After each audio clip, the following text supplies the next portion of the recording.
Hey guys, it's Kirsten. I'm here with just a quick little tidbit about nonfiction.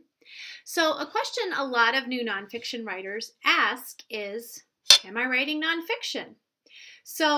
We hear a lot of terms thrown around these days. We hear about narrative nonfiction and creative nonfiction. And so there's a lot of confusion about what these terms mean. So let's start with the word nonfiction.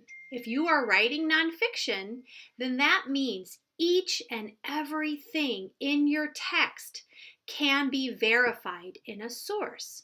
So that means we can't make up any dialogue, we can't make up any narrators, and everything has to be as it is in real life. So, for example, no magic school buses. You may be familiar with the Magic School Bus series, which has a lot of great information, but because there really is no Miss Frizzle and no magic school bus, that's not considered nonfiction.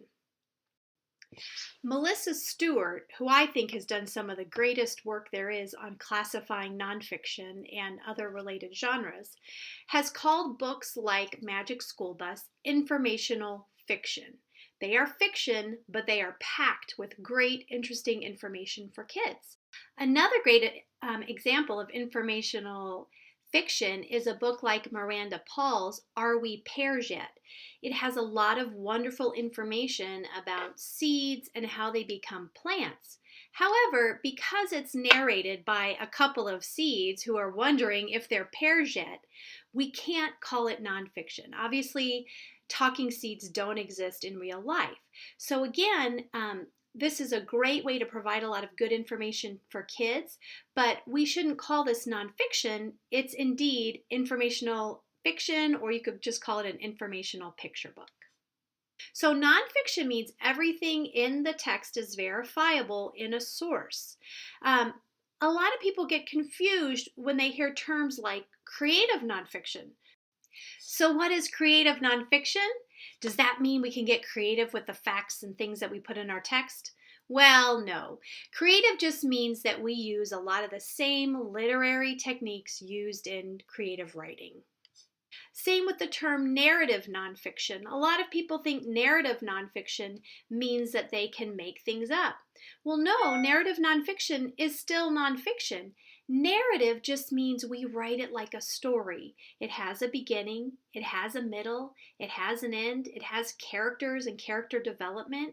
So narrative just means that we've adopted fictional writing techniques to make it interesting and creative, but we haven't gotten creative with the facts.